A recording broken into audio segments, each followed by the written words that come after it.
Salam, peace, and good afternoon to everyone. And thank you, Sister Anastasia and Reverend Steve. And, thank you for hosting and welcoming us to this beautiful facility and church. And Reverend Halim and our speaker, beautiful lecture and beautiful subject. When addressing the imprisonment of anti-Vietnam War, late Martin Luther King said something that you all remember, whether from his time for those who are older or we read it later on, that there is no peace without justice, and there is no justice without peace. These are connected. If there is no peace, that means that there is no justice there. And if there is no justice, then there can't be peace either. They are related. An important thing is that for Luther King, calling for justice was not only a call for civil rights or human rights, but it was even higher than that. Calling for justice was calling for a commandment from the Creator, that for him, justice was a heavenly call. It was a religious issue too, a religious obligation. When he said, if what we are saying is wrong, then God is wrong, because he is calling for justice too, and we are calling for justice. If calling for justice is wrong, then God is wrong too. And even Jesus is wrong, because Jesus also called for justice. If he didn't call for justice, he didn't have problem at that time. The reason he had problem was that he was calling for justice. That's it. And Brother Muhammad, you mentioned Malcolm X. He used to say something that is interpretation of a verse from the Quran, that he said, I am for justice, no matter who it is for or against for. This is kind of translation of a verse from the Quran that says, O faithful, stand for justice, even if that hurts your family members, and even if that call helps your enemies, doesn't matter. Stand for principle of justice. If that is against your parents or against your children, let it be. And if that is going to help even your enemies, still, that is the principle. Stand for principle. The Quran says, إِنَّ اللَّهَ يَأْمُرُ بِالْعَدْلِ وَالْإِحْسَانِ, calling for justice and generosity. This is an order from Allah. He said, Adl and Ihsan. There is another verse that تمت كلمة ربك صدقا وعدلا. If you want to summarize everything that God said, you come to two terms, truth and justice. This is the summary of everything that God said.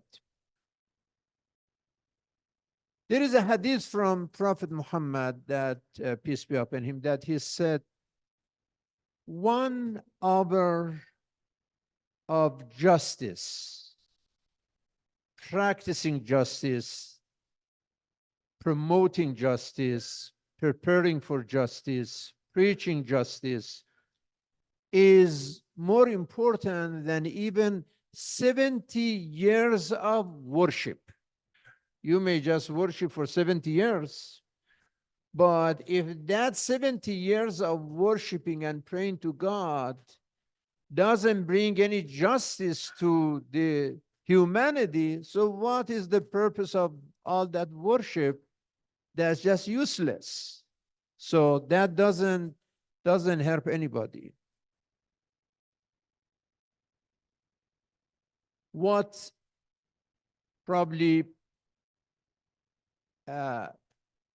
brought us here, and Sister Ashtio and the other and church leaders to have this event, is because of the urgent injustice that is going on at this moment in Gaza and some other part in that area.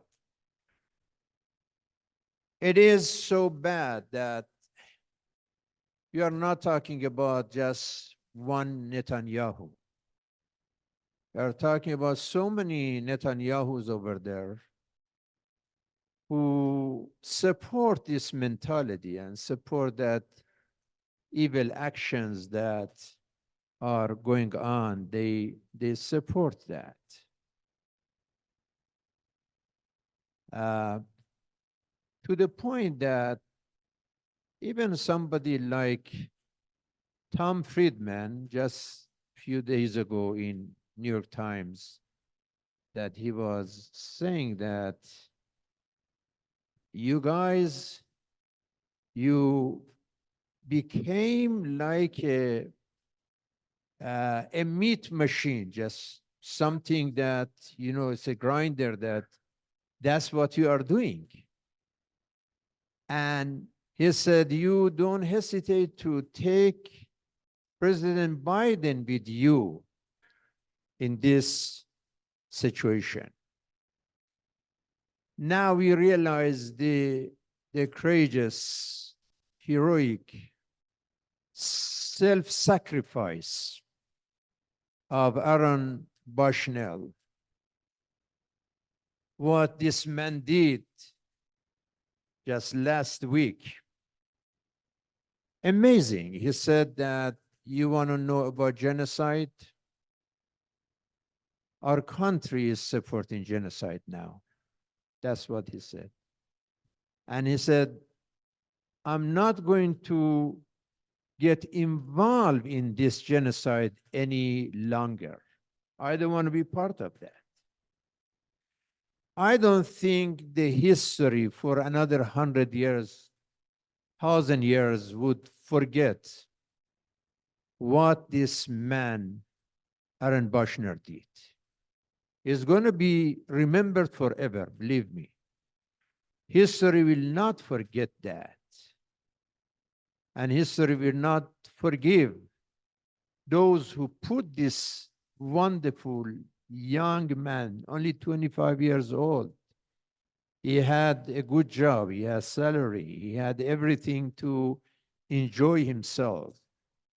But he said, I cannot take this any longer.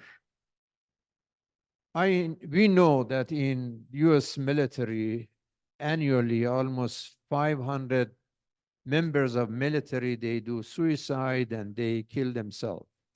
We don't hear about that because some of them might be personal, some of them might be political. We don't hear.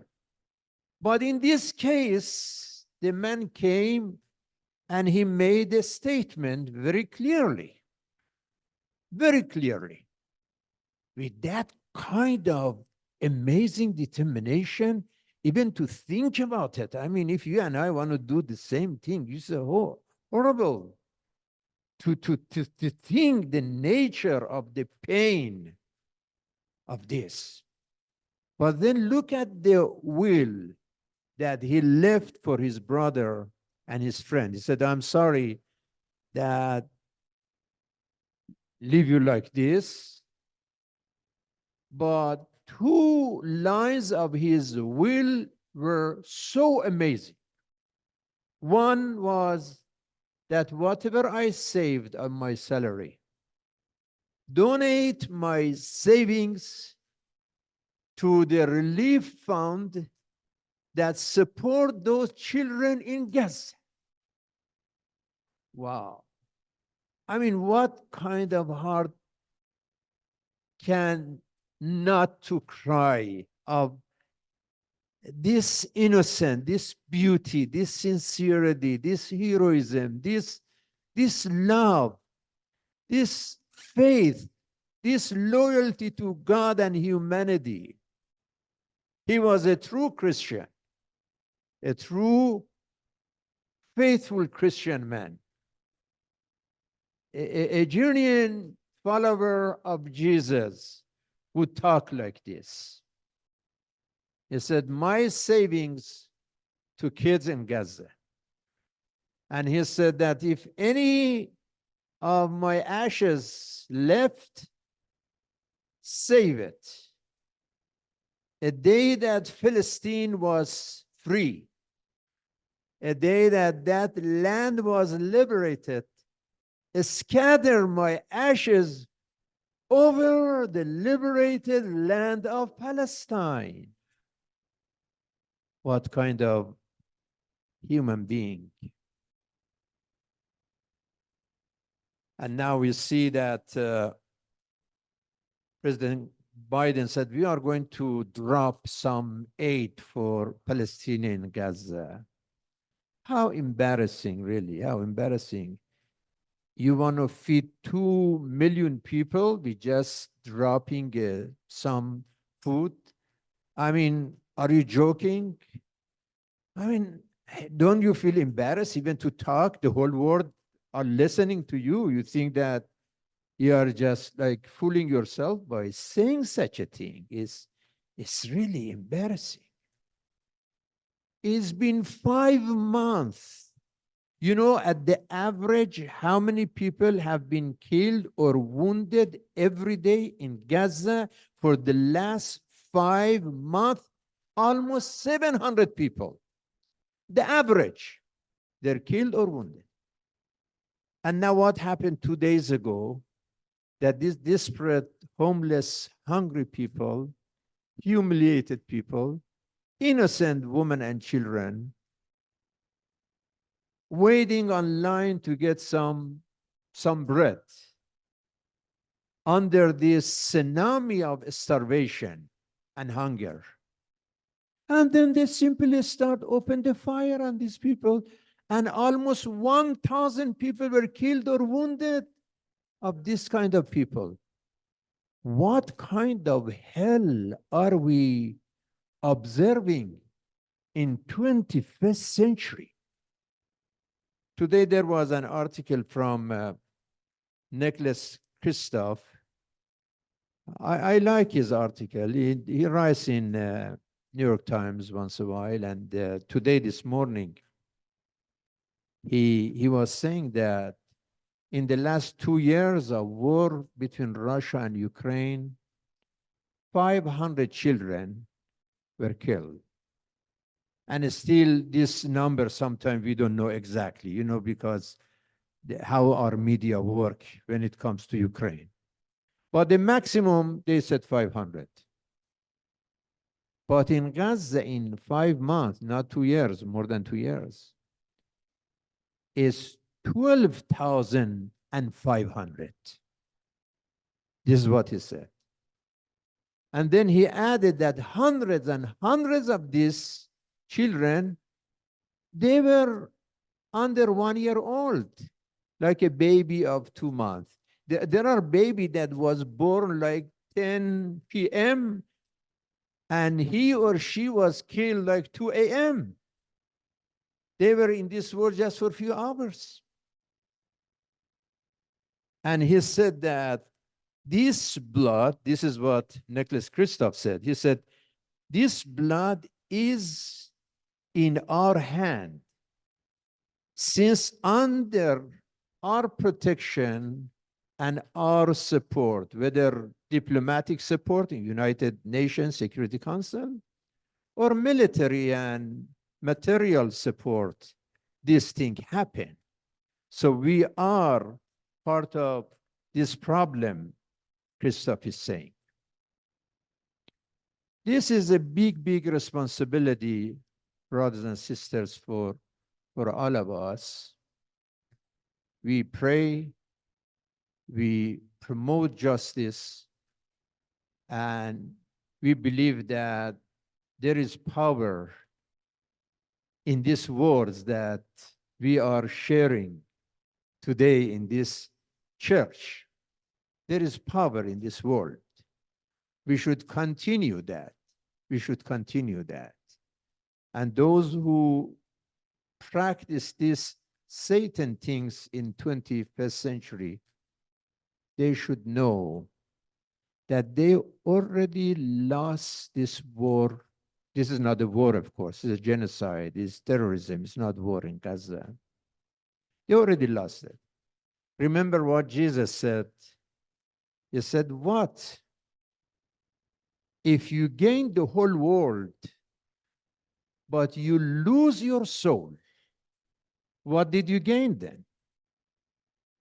These guys did not even win the war, and they lost their soul. Compare this little land in Gaza. This is a small area that they gain. I mean, a destroyed area is just like a Detroit, actually, the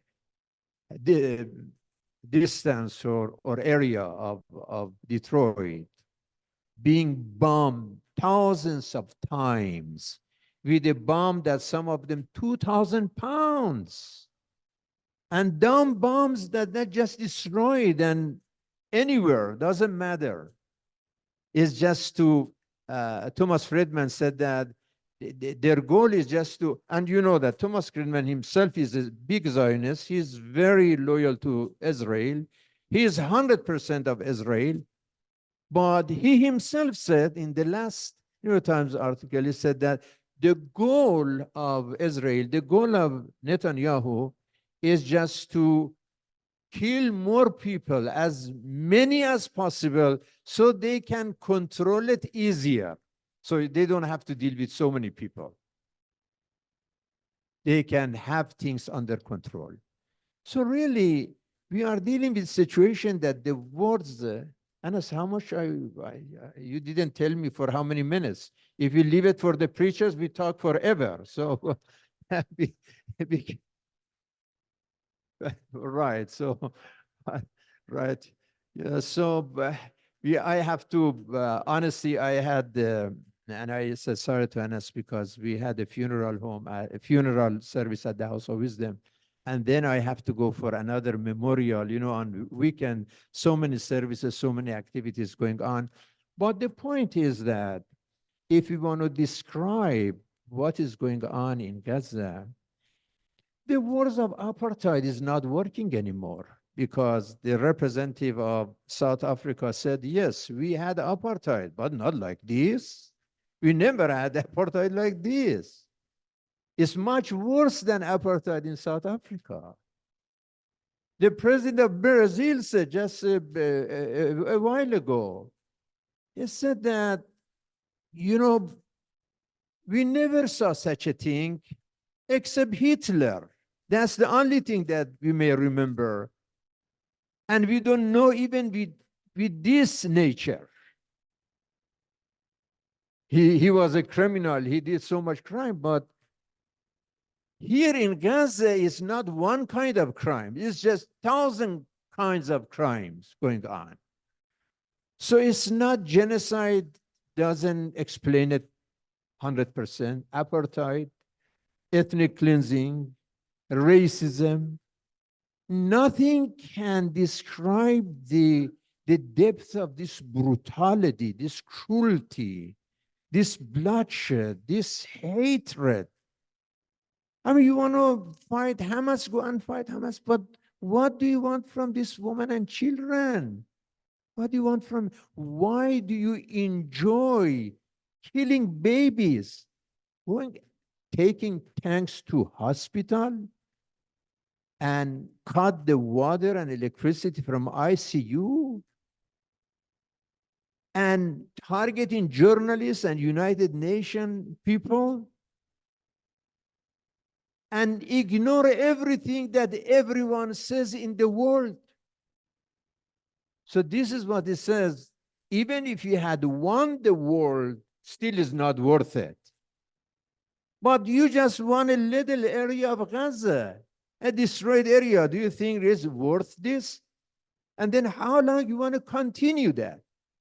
So this is the injustice that's going on. And I wonder if Martin Luther King was among us today. We need somebody like Martin Luther King to explain these things with his own, the power of expression that he had.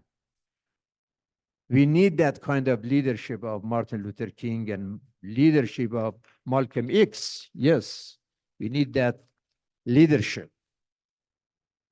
But it gives me so much hope to see so many young people in this audience. You could be anywhere, but you chose to drive all the way to this location to stand for justice, to stand for beauty, to stand for truth, to stand for brotherhood, to stand for humanity, to stand for God, to stand for principle, to stand for dignity and integrity of humanity. This is extremely important. And God bless you, sister, and everyone who participated in this program. I know, Anas, that tomorrow at 4 o'clock in Dearborn, in front of the public library, Henry Ford Public Library in Michigan Avenue, tomorrow at 4 o'clock, we are going to honor the memory of Aaron Boschner and his courage and his commitment. And if you are able to join us with that candle vigil, you are welcome. Thank you and God bless you all.